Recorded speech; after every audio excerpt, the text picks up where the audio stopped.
Bonjour à tous! Aujourd'hui dans cette nouvelle vidéo consacrée à Harry Potter, nous allons faire un petit récapitulatif des sortilèges et des créatures fantastiques que l'on retrouve dans le 5e volet de la saga, à savoir Harry Potter et l'Ordre du Phénix.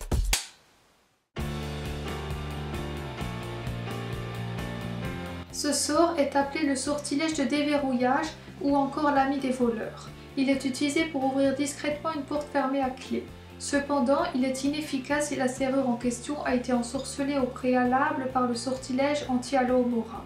Il est utilisé au XVIIe siècle en Grande-Bretagne par le sorcier et voleur Eldon Fricklefrack pour entrer dans les maisons afin de commettre des cambriolages. Dans le film, Harry a recours à ce sortilège pour pénétrer dans le bureau de Dolores Umbridge.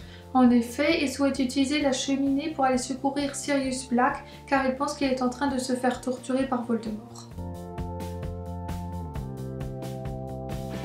Ce sort fait partie des 3 sortilèges impardonnables. Il est interdit d'utilisation. Le sorcier qui le jette est susceptible d'être emprisonné à vie dans la prison d'Azkaban. Il est appelé le sortilège de la mort et cause le décès de la personne visée. Dans le film, Bellatrix Lestrange jette ce sortilège à Sirius Black à la fin. Ce sortilège est une variation du sort Bombarda qui provoque une explosion. L'utilisation du terme maxima augmente l'intensité de l'explosion en question. Dans le film, Dolores Umbridge a recours à ce sortilège pour pénétrer de force dans la salle sordonnante. Ce sortilège impardonnable est également appelé le sortilège doloris. Il vient du latin dolor qui signifie en français la douleur, la souffrance physique. Il fait ressentir à la personne visée une douleur extrême et insupportable. Pour que ce sortilège fonctionne, le sorcier qui le jette doit vraiment souhaiter que sa victime souffre et prendre plaisir à voir ce spectacle. Dans le film, Harry tente d'utiliser ce sortilège en vain sur Bellatrix Lestrange après que cette dernière ait tué Sirius Black. Ce sortilège est appelé le sortilège du Patronus. Il permet, comme son nom l'indique, de faire apparaître un Patronus, un esprit protecteur qui a la forme d'un animal. Ce bouclier très puissant est très efficace contre les détraqueurs et peut également servir de messager. Pour jeter ce sortilège, il faut se concentrer sur un souvenir particulièrement heureux et puissant et prononcer l'incantation Expecto Patronum. Toutefois, il est très complexe et tous les sorciers ne sont pas capables de faire apparaître un animal. En effet, certains d'entre eux font jaillir de leur baguette un Patronus incorporel, un faisceau blanc.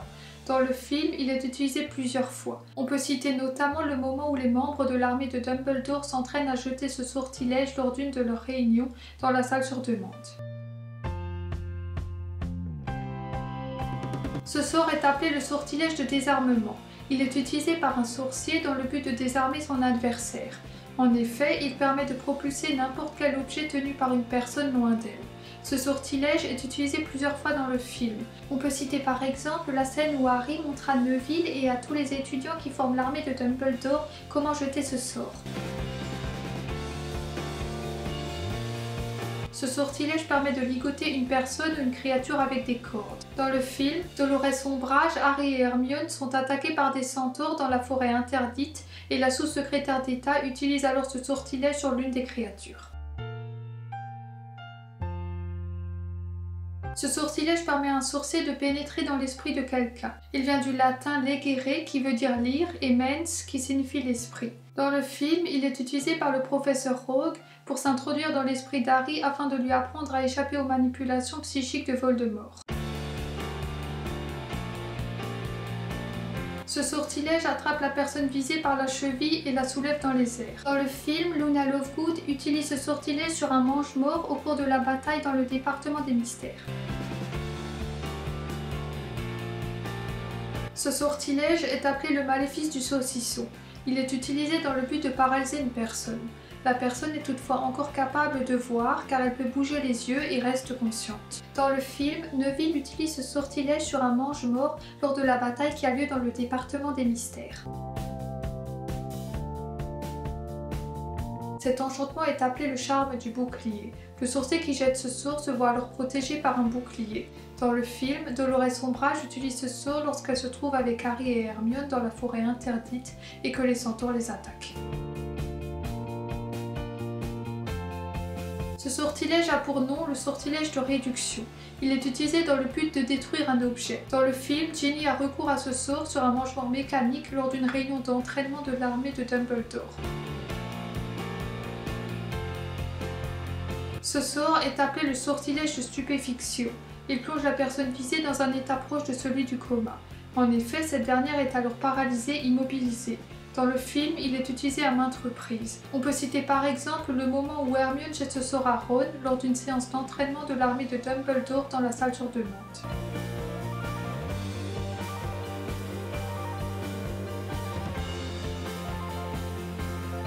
Ces créatures très étranges rappellent un peu les hippogriffes mais sans chair. Elles ont le corps squelettique d'un cheval, des ailes de chauve-souris et 2 petites cornes sur la tête. Leurs yeux sont blancs. Leur peau est noire. Elles possèdent un petit cou et de très longues pattes. Pour ramasser de la nourriture au sol, elles sont obligées d'écarter leurs pattes un peu comme une girafe. Elles sont pourvues d'une longue queue comme les chevaux. Elles s'en servent pour chasser les mouches. Ces créatures sont très gentilles, intelligentes et ont un très bon sens de l'orientation. Ce sont des montures idéales pour se déplacer dans les airs ou sur terre. Dans le film, elles conduisent des carrioles qui mènent à Poudlard. Les sombrales préfèrent l'ombre à la lumière. Ils vivent principalement dans les sombres recoins de la forêt interdite. Ils sortent généralement la nuit. Ils sont très discrets. Cependant, les gens les évitent. D'ailleurs, seuls ceux qui ont côtoyé la mort peuvent les voir. Beaucoup de sorciers les associent à la malchance. Créature à l'elfe de maison de la famille Black. Il doit donc la servir jusqu'à la fin de sa vie. Il est vieux chauve et a de très grandes oreilles. Il est très grincheux et mal poli. Il reste dévoué à son ancienne maîtresse décédée, Walburga Black, la mère de Sirius. Il vit à Londres dans l'ancienne maison de la famille Black, devenue le siège de l'Ordre du Phénix. Les centaures sont des créatures au corps de cheval avec le buste, la tête et les bras d'un homme. Ils vivent en groupe dans la forêt interdite. Ils sont intelligents et ont la faculté de parler. Ils évitent le plus possible de côtoyer des moldus ou des sorciers. Ils sont munis d'arcs et de flèches. Dans le film, les centaures sont révoltés suite à la réduction de leur territoire ordonnée par le ministère. Ils s'attaquent également à Dolores Ombrage. En effet, cette dernière a été attirée dans la forêt interdite par Hermione qui l'a piégée en lui promettant de lui révéler où se trouve l'arme secrète de Dumbledore. Comme Ombrage voue une haine profonde aux hybrides et qu'elle méprise les centaures, elle les insulte dès leur première rencontre. Ces derniers se font traiter de sales hybrides répugnants. Ainsi, ils se vengent, la capturent et l'emmènent dans la forêt. Grope ou Groppi est le demi-frère d'Hagrid. C'est un géant totalement inoffensif, fantasque et très gentil. Lors de son enfance, il a été persécuté par ses semblables parce qu'il était trop petit. Hagrid, qui a perdu toute sa famille, lui est venu en aide.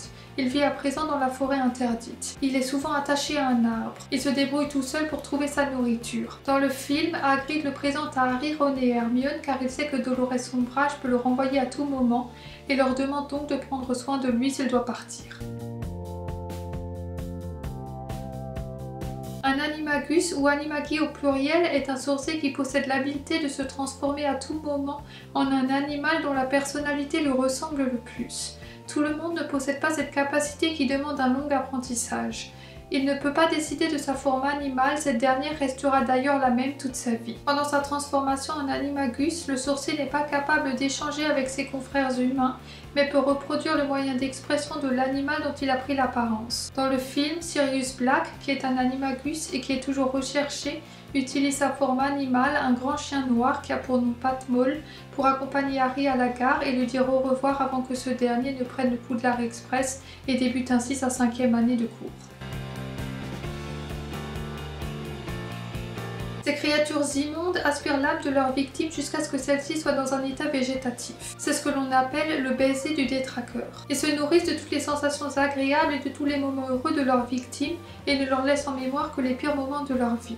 Ils n'ont pas d'âme, ils ne peuvent pas être aperçus par les moldus mais ces derniers peuvent être victimes de leurs effets. Les détraqueurs apparaissent déjà dans Harry Potter et le prisonnier d'Azkaban mais n'ont pas le même physique que dans le film Harry Potter et l'Ordre du Phénix, où ils ont l'apparence de squelettes recouverts de bandages moisis rappelant une momie. On voit mieux leur visage et leur corps. Ils flottent dans des haillons noirs. Dans le 5e volet de la saga, Harry et son cousin Dudley se font attaquer par les détraqueurs et Harry parvient à les faire fuir à l'aide du sortilège du Patronus.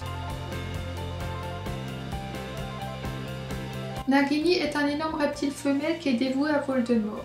Ce dernier entretient d'ailleurs une relation privilégiée avec elle et communique avec cette dernière en fourche-langue. Nagini a une apparence humaine, mais elle est une malédictus, ce qui signifie qu'elle se transforme petit à petit en une créature et que cette métamorphose devient au fur et à mesure des années permanente. Elle est très intelligente, agressive et extrêmement dangereuse. Son venin peut être mortel. Dans le film, Nagini blesse grièvement Arthur Weasley qui sera sauvé de justesse par Harry. Voilà, c'est la fin de ma vidéo. J'espère que vous l'aurez appréciée. N'oubliez pas de vous abonner, de liker et de nous mettre un petit commentaire. Et on se dit à très vite pour une nouvelle vidéo.